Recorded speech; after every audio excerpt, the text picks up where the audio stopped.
అయితే క్లారిటీ, 2 రాష్ట్రాల్లో దేశంలో ప్రస్తుతం మద్య నిషేధం అమలవుతుంది. గుజరాత్, రెండోది బీహార్. గుజరాత్ అంటే గాంధీ పుట్టిన నేల కాబట్టి అప్పటి నుంచే ఎన్నో సంవత్సరాలుగా ఇంప్లిమెంట్ అవుతుంది. రెండోది బీహార్, నితీష్ కుమార్ ఇంప్లిమెంట్ చేస్తున్నారు.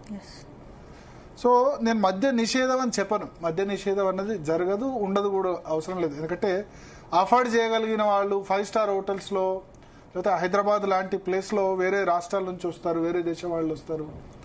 సో అది తప్పదు. బట్ ఏంటంటే మన ప్రభుత్వాల సంబంధించిన ఆలోచన ఎట్లా ఉండాలంటే, ఎవరైతే అఫోర్డ్ చేయలేని వాళ్ళు ఉన్నారో వాళ్ళు అకేషనల్గా తాగితే పర్లేదు, కానీ రోజు బానిస అయితే గనక కుటుంబాలు చిన్న భిన్నం అయితే దీని సైడ్ ఎఫెక్ట్స్ ఏంటంటే, ఆయన శరత్ గారు చెప్పినట్టు క్రైమ్, అత్యాచారం, మద్యం మత్తులో అత్యాచారం చేయొచ్చు, హత్య చేయొచ్చు, భార్యను వచ్చి కొట్టొచ్చు, ఇవన్నీ జరుగుతాయి కదా. ప్లస్ లేడీస్లో కూడా చాలా అలవాటు చాలా ఎక్కువైంది. అంటే లేడీస్ తాగొద్దు అని కాదు, బట్ కుటుంబ వ్యవస్థ ఇంతకుముందు ఏంటంటే హస్బెండ్ వైఫ్ ఇద్దరు కలిసి కొంత కంట్రోల్ ఉండేది, ఒకళ్ళు ఆగినా ఇంకోళ్ళు కంట్రోల్ చేసేవాళ్ళు. ఇప్పుడు పెరగడం వల్ల యువత బానిస కావడం వల్ల ఎటువంటి సైడ్ ఎఫెక్ట్ జరుగుతున్నాయి. కుటుంబ వ్యవస్థ ఒకళ్ళు అయితే ఇంకోళ్ళు ఓపిక పట్టేవాళ్ళు. ఇప్పుడు ఇద్దరు తాగితే ఇద్దరు కొట్లాడుకుంటే ఎవరు ఓపిక పట్టరు కదా, సమస్య కదా. పోనీ తాగొచ్చాడు, పొద్దున్న తెల్లారి సెట్ అవుతాడు, ఆ ఆవేశంలో ఆ మత్తులో ఏం జరుగుతుందో కూడా తెలియదు. సో నేనేమంటా అంటే నెక్స్ట్ ఈ ప్రభుత్వాలు ఏవి కూడా ఆదాయాన్ని వదులుకునేందుకు బీఆర్ఎస్ అయినా కాంగ్రెస్ అయినా బీజేపీ అయినా ఎవ్వరు కూడా రెడీగా లేరు. వీళ్ళు జిఎస్టీలో ఆల్కహాల్ కూడా చేర్చనివ్వరు. జిఎస్టీలో పెట్రోలియం ఉండదు, జిఎస్టీలో ఆల్కహాల్ కూడా ఉండదు. ఎందుకంటే మెయిన్ రెవెన్యూ, ఆదాయ వనరు. అన్నిటికేంది నిజానికి ఈ సంక్షేమ పథకాలు అమలు అవుతున్నాయంటే అసలు ఎందుకు ఇవన్నీ ఎందుకు ఇంప్లిమెంట్ చేయాలా? ఇన్ని ఫ్రీబీస్ ఎందుకు ఇవ్వాలా?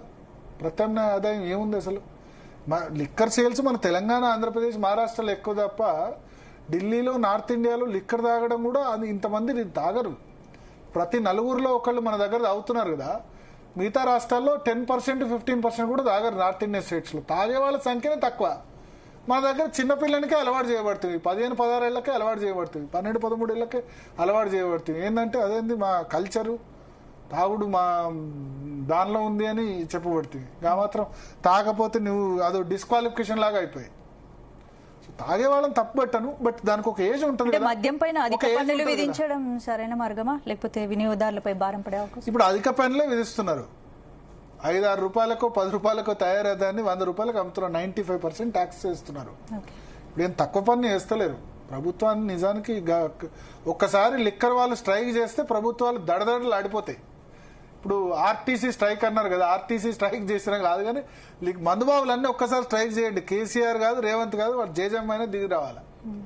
ఇక్కడ గవర్నమెంట్ రెవెన్యూ కరోనా సమయంలో 2 నెలలు బంద్ అయితే, 3 నెలలు బంద్ అయితే మళ్ళీ షాపుల ముందు ఎట్లా క్యూ కట్టారో చూశారు కదా. కరోనా సమయంలో మెయిన్ ఆదాయం ఏంది? తిండి ఏం తగ్గలే కదా. ఎక్కడ రెవెన్యూ తగ్గింది? లిక్కర్ షాపులు బంద్ ఉన్నాయి కాబట్టి రెవెన్యూ తగ్గింది. ఫుడ్ అయితే మనం తిన్నాం కదా.